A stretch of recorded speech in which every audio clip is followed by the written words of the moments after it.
अमरजीत के वध किए सीता जी की याद में। आप लोग वार से सुना कि रावण हो जाए तो उनका मार सकता था, लेकिन विभीषण हो जाए तो नहीं मार सकते। राम का के मारी रावण के मारी। अच्छा, राम जी एक चीज बड़ा बढ़िया किए रहे कि युद्ध करे खातिर अपने साथे भालू बंदर लेके गए रहे। नहीं तो मन इतना ज्यादा मतलबी और स्वार्थी होते। सोने के चीज देख ले तो ओकर ईमान बदलिन जाते। सोने का लंका देख ले तब ओकर का हालत होते। जाय के कहते हैं रावण जी, ए महाराज का तो झूठे परेशान होता है, तनी से लंका नगरी में हम कुछ दे देते हैं। चाप देना चाहिए राम जी के गर्दनिया हम ही दबाई दे। ए भैया, रावण के क्या मारी, मेघनाथ के क्या मारी, समरजीत के क्या मारी सका सब बताओ थे। लेकिन रामायण पूरे रामायण में एक वीर ऐसा था जे राम जी, लक्ष्मण जी, हनुमान जी के मारे रहन पगलवाए दिए रहन। राम जी अगर मेहरारू के सहारा न लिए होते तो जान ला बचते न। जहां से भैया बिरहा छोड़े वहीं से आगे से बिरहा उठाते हैं। आओ गुरु जी।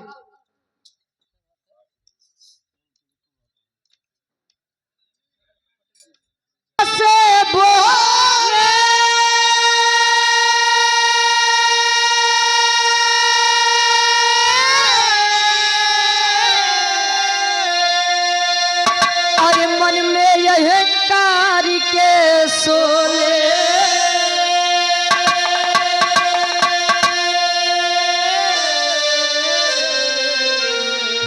तो पूजो बाह हमारी कहन लगे मुस्कान।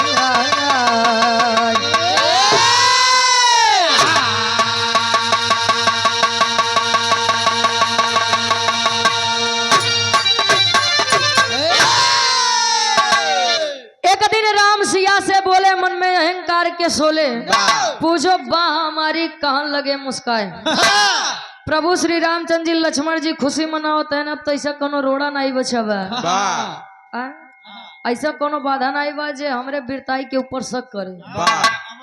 प्रभु श्री रामचंद्र जी मन में विचार करते हैं कि यार अगर देख लाए, अगर देखा जाए तो हमसे बड़ा योद्धा थे पूरे रामायण में क्यों लंका के जौनी लड़ाई बा, लंका लड़ाई में क्यों रहा नहीं बा बतावा।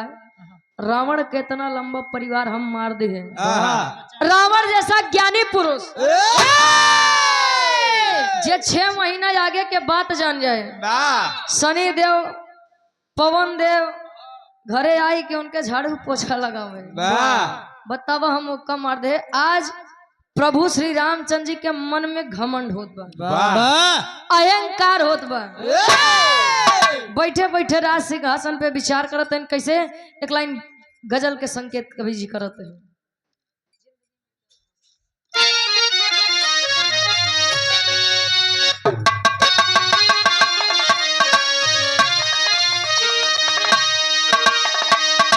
इंजीनियर पवन यादव जी, जिला पंचायत प्रत्याशी प्रतापपुर, वार्ड संख्या 2 से, ग्राम सभा उद्मी से आप गार्जियन जी के द्वारा 100 रुपए का महान आशीर्वाद। कहे कैसे,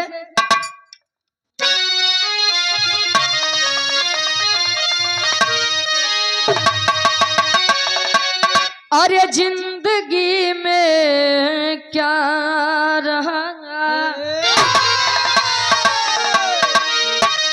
अरे जिंदगी में क्या रहा, अरे सांस मर जाने के बाद,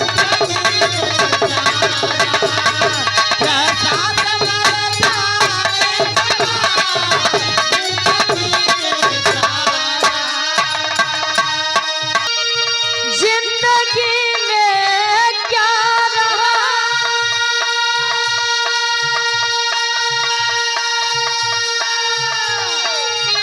एहसास मर जाने के बाद।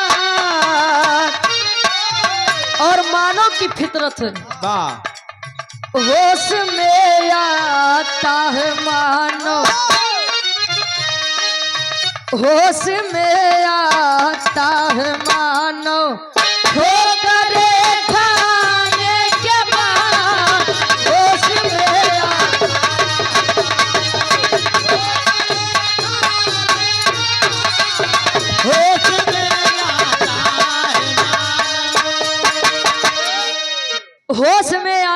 मानो ठोकरे खाने के बाद इंसान जब भरोसा जिंदगी में अगर कुछ करना है कुछ बनना है किसी के ऊपर भरोसा कर लीजिए।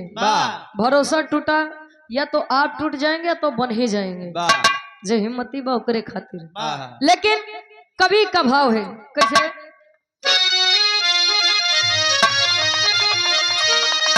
अरे आदमी को आदमी से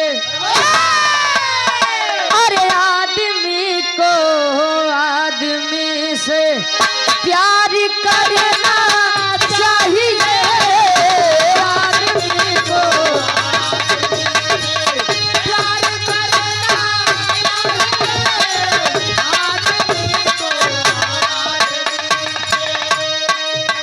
आदमी को आदमी से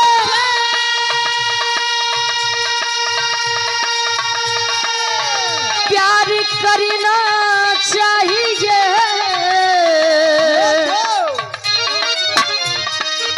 वक्त पर जो काम आए वक्त पर जो काम आए याद रखना चाहिए।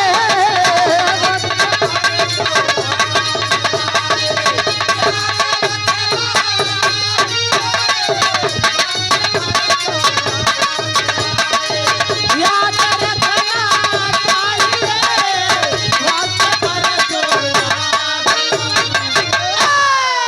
और पुनः धर्म के बड़े भैया आकाश यादव बिना चाहिए। कहा जाता है अगर जेब फट जाए ना तो सिक्कों से ज्यादा रिश्तेदार उछलने लगते हैं। तोरे लगे पैसा ना आइबा तो तोसी बोलब क्यों नहीं पसंद करे। जोने दिन जान जाइए तो कितनो खराब बाटे है। बस तू पैसा तोरे लगे रहा है। भैया मोदी नमस्ते बढ़िया। कहानी की शुरुआत यहीं से बा कैसे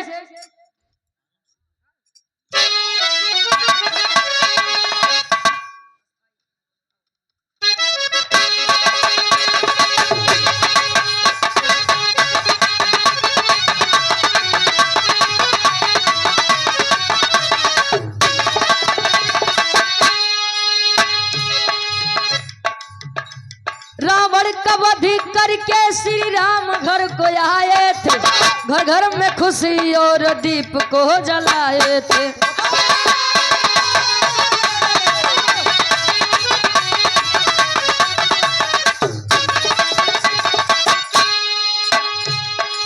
सिया से बोले प्रभु वचन को सुनाए हैं। पूजो बाह मेरी बात को बढ़ाए हैं।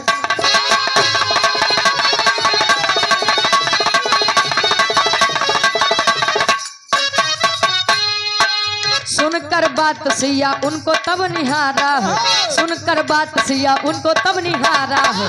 सुनकर बात सिया उनको तब निहारा है। सुनकर बात सिया उनको तब निहारा है। थोड़ा घमंड प्रभु मन में या बिचारा है। थोड़ा घमंड प्रभु मन में या बिचारा है।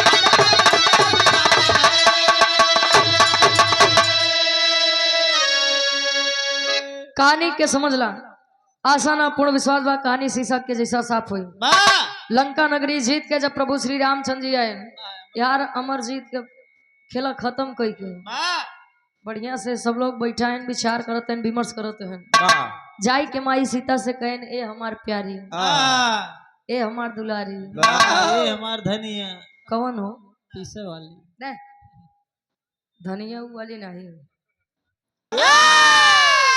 प्रभु श्री रामचंद्र जी माई सीता का प्यार से सीते कहते रहे।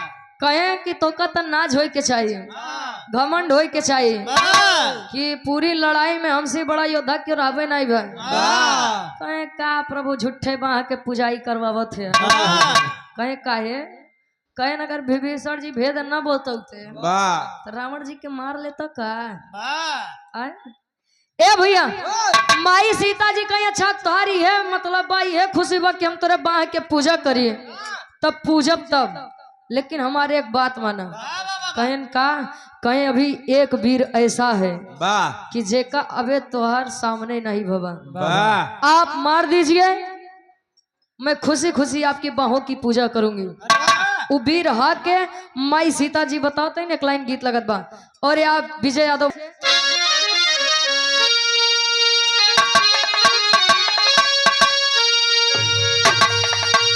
अरे त झूलनी पे उड़ानी,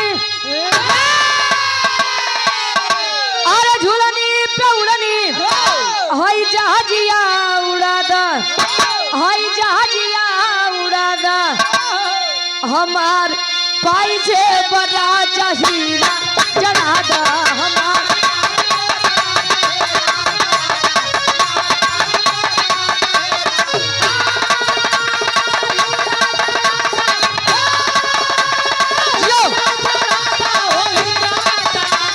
हमार पाई जे बड़ा जहीरा जड़ादा।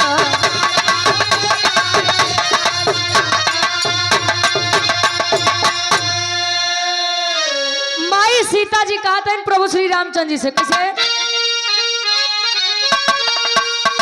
अरे बतिया के माना, अरे बतिया के माना हमार स्वामी तनी बतिया के माना हमार।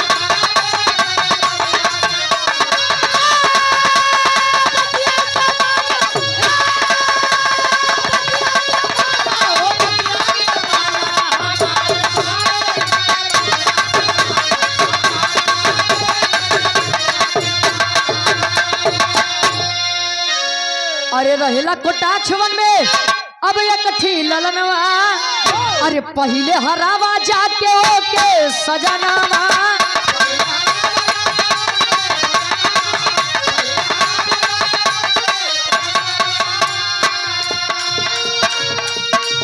अरे यही बात हमारी, अरे यही बात हमारी तुमनवा में ठाना हमार स्वामी तनी बतिया के माना।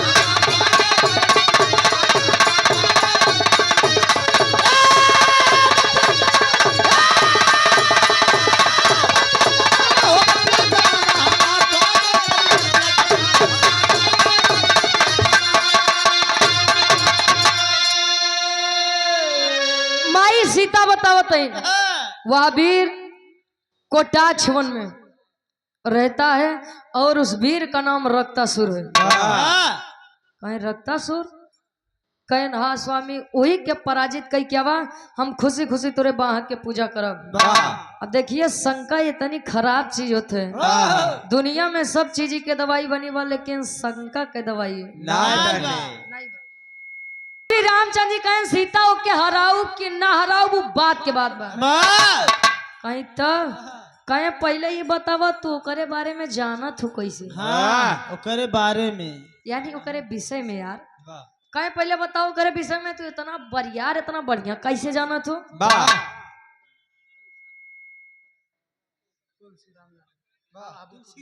तुलसीराम यादव करब छोड़ देता है। जब हम इतना दूरिया आपसे रहे तब तो हम एक बात जान लीजिए, माता सीता प्रभु श्री रामचंद्र जी को सुरक्षित मिली, ये उनकी तपस्या थी। लेकिन माता सीता प्रभु श्री रामचंद्र जी को पवित्र मिली, ये रावण की मर्यादा थी। अपने लंका नगरी में ले जाई के बादो माता सीता को छुआ तक नहीं था। भैया रावण जैसा बना बहुत मुश्किल के काम है, मरना था उसे लेकिन स्वाभिमान से मरा था। जानता था कि मैं प्रभु के हाथों मारा जाऊंगा, लेकिन कहे ना, इस जाने के बाद रावण अपने अभिमान अपने अहंकार के साथ मरेगा। ए भैया माई सीता जी कहा था अच्छा जाना ही चाहता ला तो बतावत है। माई सीता बतावे कैसे, एक लाइन गीत लगत बा।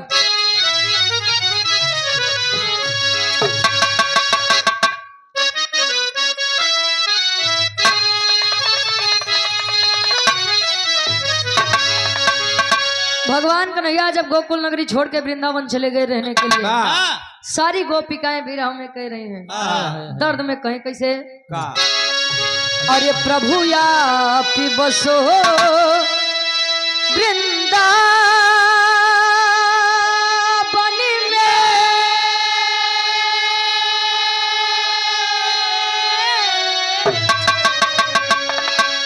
अरे प्रभु आपकी बसो वृंदावन में, मेरी उम्र बीत गई गोकुल में। प्रभु आप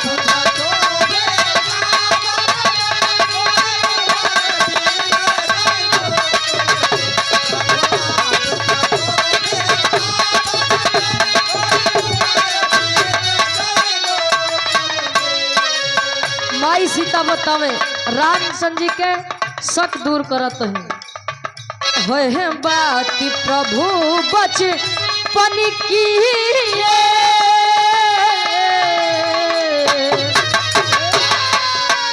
होए बात प्रभु बचपन की ये सखियन संग खेले बन गए। होए बात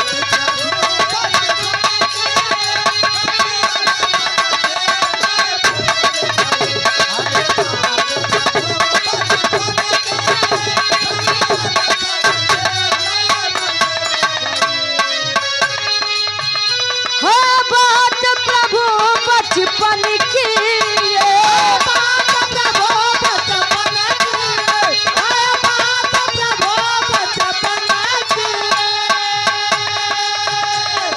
बात प्रभु बचपन की ये सखियन संग खेले बन गए। तब बात सिया की सुन रघुबर, तब बात सिया की सुन रघुबर, अरे मन ही मन मुस्कान लगे। तब बात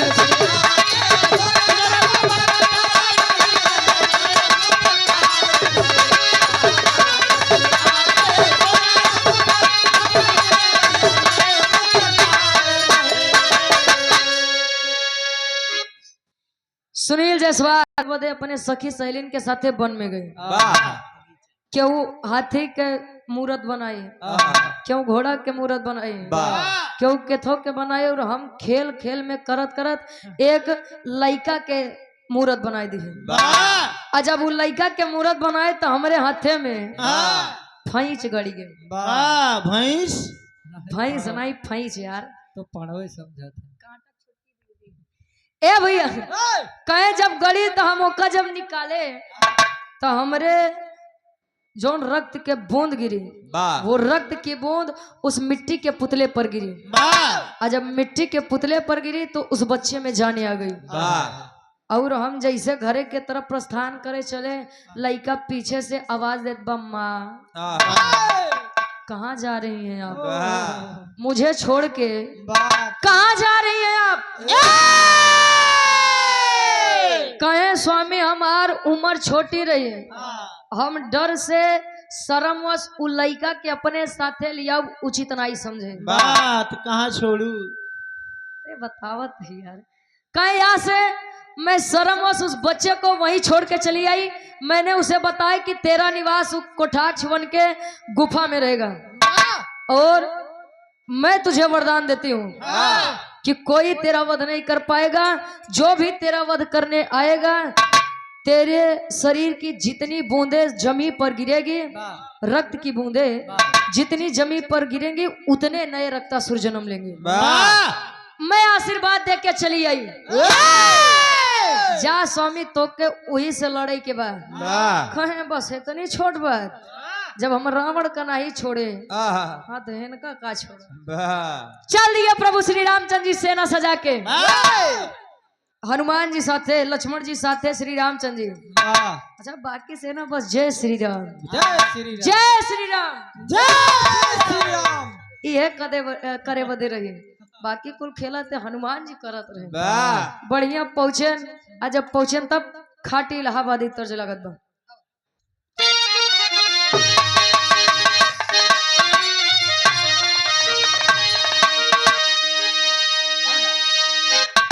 आए हाय विराट सम्राट स्वर्गीय दादा श्री राम आधार यादव गुरु जी, झोसी नरेश गायन और गाय के चला गए। तू का जाबू कहाँ भैया लवली उतना जिन बोला कर प्रताप कह दो हम समझ जाओ। ए भैया गुरु जी का मैं कैसे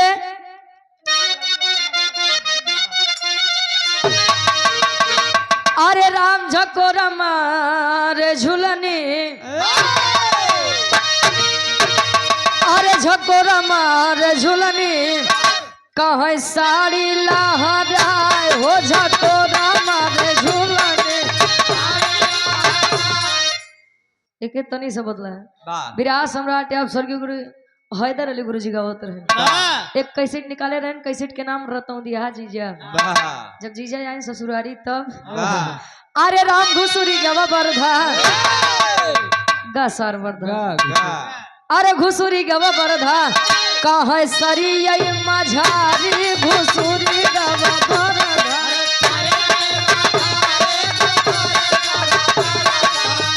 अरे गजब केहू बहिनी अरे गजब केहू बहिनी सती अनसुईया में गाए रहे।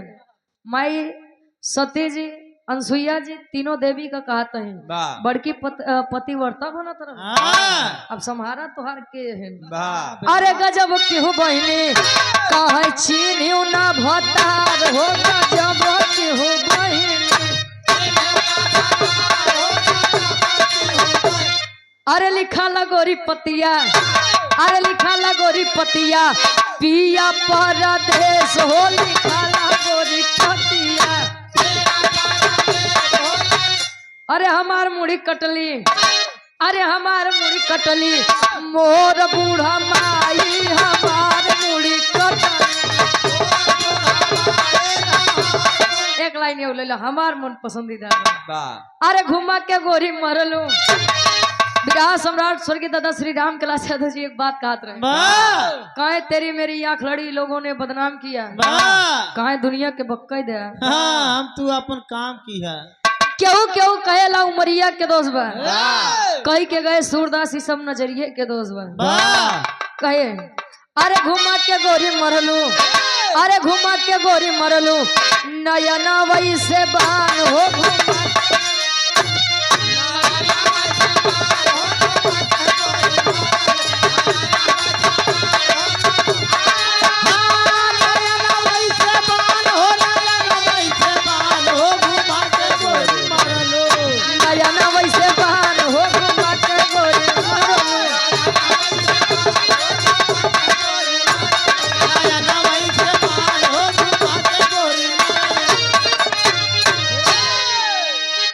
और आप बने के इंटरटेनमेंट खातिर मनोरंजन खातिर बिरहा प्यावा प्रभु श्री रामचंद्र जी सेना सजाई के अयोध्या नगरी से जाते हैं कहा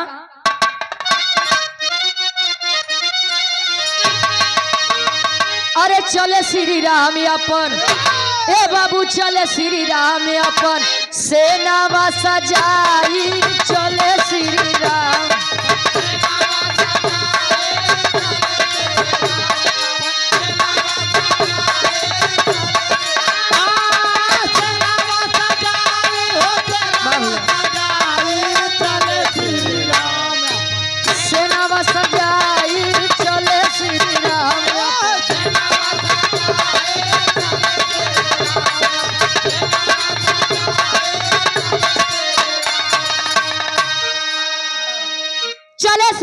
अपन सेनमा सजाई चल दिया प्रभु श्री रामचंद्र जी कोटाक्ष वन में अंदर वीर बैठा है आराम कर रहा है। प्रभु श्री रामचंद्र जी का ये बरियार चेला बड़का भक्त हनुमान जी जय श्री राम आगे आए रक्तासुर रक्तासुर कहाँ चले गए हो बाहर निकल। अब वो कुछ जवाब ही न दे तब ले लक्ष्मण जी आए कहें का हनुमान झूठे चिल्लाता है एक तो तू बानर है या बड़े रक्तासुर तो को कुछ समझत नहीं बा पीछे हटो।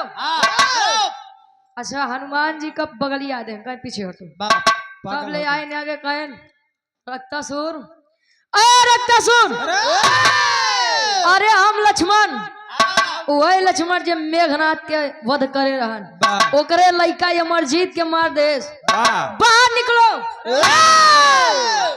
हनुमान जी लखत हैं कहीं कस दिखाई लिया हाँ। आय हम बानर रहे तू आदमी रहे तोरे ने बोला कहाँ रखता सुरनी करत बा बड़का वीर बना थे काहे तू पीछे जाए बाकी हटिए आप पीछे हाँ। आप दोनों जने मार जोर जोर आजमावत है प्रभु श्री रामचंद्र जी जैसे आवाज देहन अपने बाबू के वजिया सुनते मान अब माई सीता ओकर माई भई हाँ। तो प्रभु श्री रामचंद्र जी के बहन ओकर हाँ, बाबू था बाबू भई हाँ। अब रखता सुर सोचत बा कि अरे इतने सालों बाद मैं इतना बड़ा हो गया पिताजी मेरे द्वार पे क्या बात है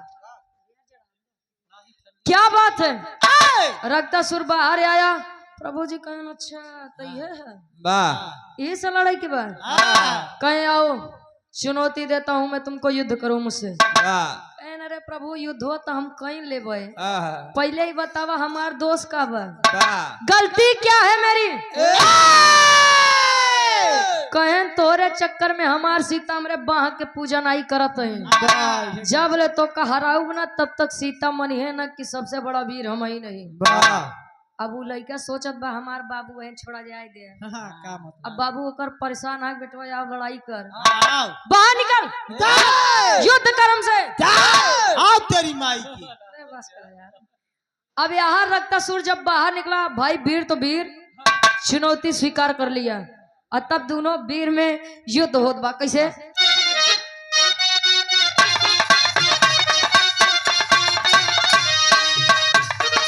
दोनों वीरवन में तब होला लड़ाई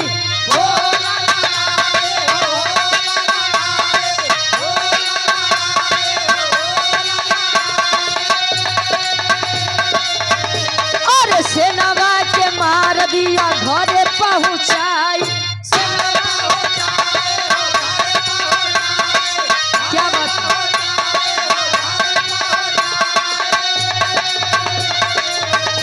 अरे सुन के खबर चलली अरे सुन के खबर चली माई खिसियाई चले श्री राम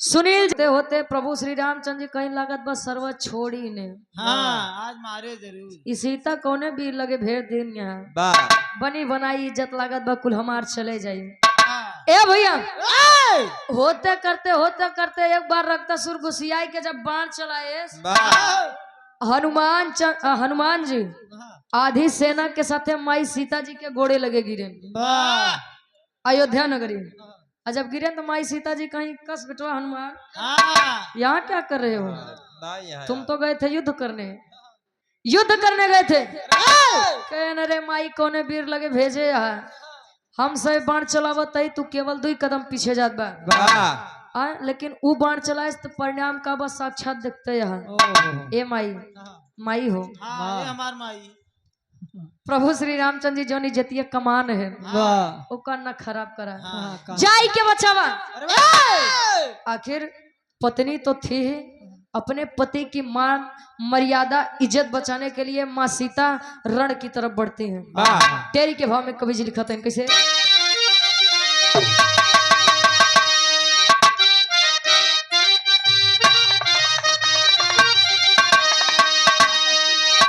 अरे माता की ममता ज्वाला बन गई अरे माता की ममता ज्वाला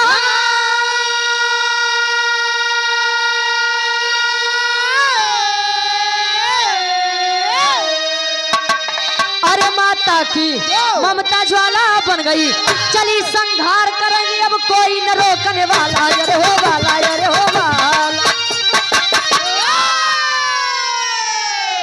माता की ममता ज्वाला बन गई चली संहार करने अब कोई न रोकने वाला रण के बीच जब पहुंची माँ सीता प्रभु श्री रामचंद्र जी लुकात है ऐसा हो सीता देख ले तो बेइज्जती हो जाए। कहीं ये प्रभु ए स्वामी परेशान मत होइए, आपकी अर्धांगिनी अभी आपके पास है, बस तू बैठा रहा, बाकी हम कुल देख लेते हैं। बैठे तो तोरे बस कुछ ना, बैठा रहा खाली। माई सीता का भी सहारा प्रभु श्री रामचंद्र जी को लेना पड़ा। पापट के भाव में कवि जी लिखते हैं कैसे,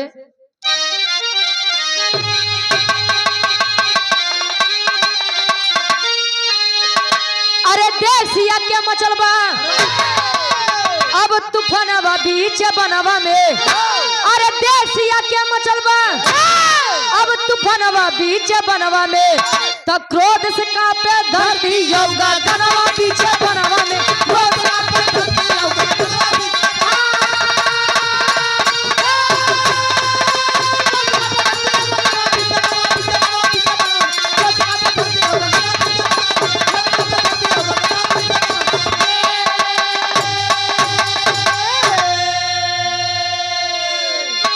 मचा है हाहाकार देवी जब चंडी रूप बनाई हो, सारे देवता सोचे लगे इनका क्या समझाई हो, अरे सोच सोच के मन में करे अब गुणनवा बीच बनवा में, तो क्रोध से कांपे धरती योग गगनवा बीच बनवा में,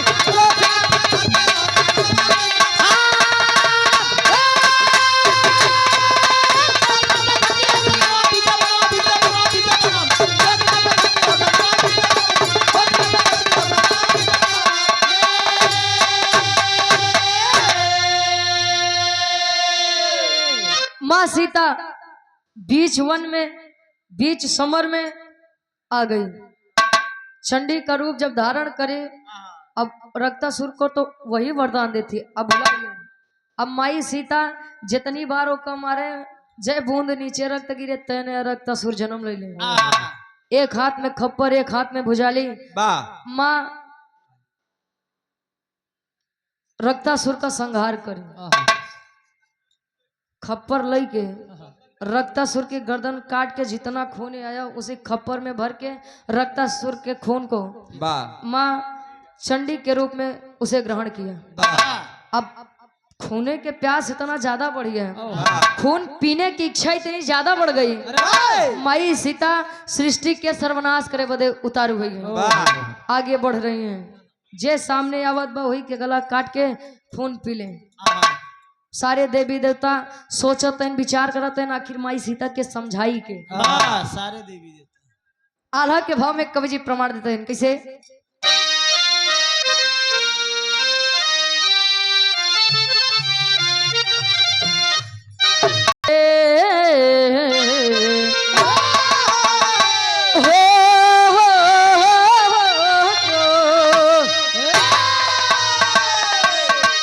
अरे देवी देवता मिल के बोले सोनता भोले दानी,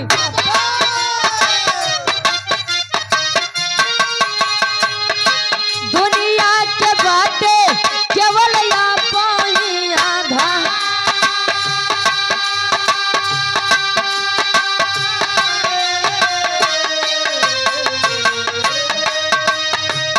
सुन के भोले दानी चलले बीचरा नवा में पंचो,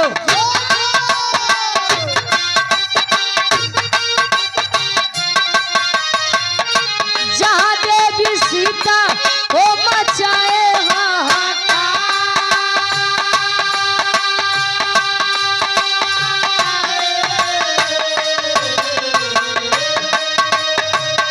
रहिया में लेटी गईले मारी के यसनवा पंचो,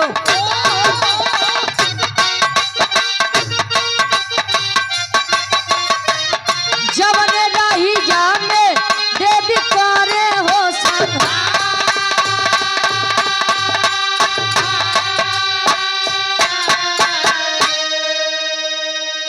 सभी देवी और देवता माई भगवान भोलेनाथ के पास गए। जब भगवान भोलेनाथ के पास गए, भगवान भोलेनाथ से विनती इबादत करके माई सीता के रोके बदे मनाए, और भोले दानी आए माई सीता के रास्ते में लेट गए। अब माई सीता आगे बढ़ते हैं, जैसे कदम आगे बढ़ावे चली वाह प्रभु के ऊपर पैर रखे चली, तब ले नीचे से नाग देवता वाह फुफकारत है। हाँ, ये देखा कालिया नाग है।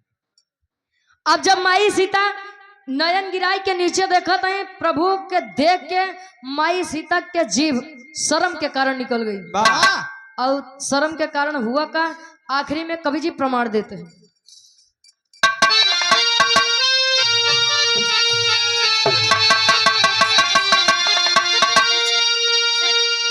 अरे लोक लाज के लज्जा से, अरे लोक लाज के लज्जा से अब लाली हो गई। अरे लोक लाज के लज्जा से अब लाली हो गई, खप्पर लिए भुजाली मैया काली हो गई।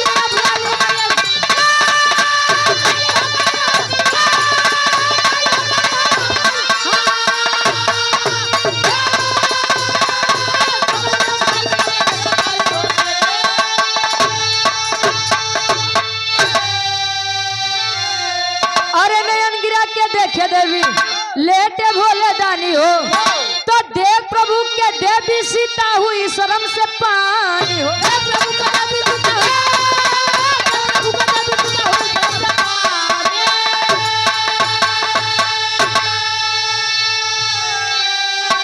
अरे शर्म से ला गई जैसे पुष्प की डाली हो गई। अरे शर्म से ला गई जैसे पुष्प की डाली हो गई, खप्पर लिए भुजाली मैया काली हो। नयन गिरा के देखे देवी लेटे भोले दानी हो। माई सीता जी देखत नहीं तो शर्म के कारण उनकर पूरी शरीर काली पड़ी गई। वाह अब वहां से माँ सीता का एक नया रूप हुआ, नया अवतार हुआ, जिसे लोग माँ काली के रूप में पूजते हैं। प्रभु श्री रामचंद्र जी के घमंड चढ़ा रहन, वाह घमंड भी टूट गया। अब माई सीता के एक नया अवतार भगवान भोलेनाथ के कारण। ये हमारे विराह के शीर्षक बा, आखिरी में खानदान के परिचय बा। अच्छा ठीक। गुरु बिहारी, गुरु गणेश, गुरु रामलाल गुरकारी।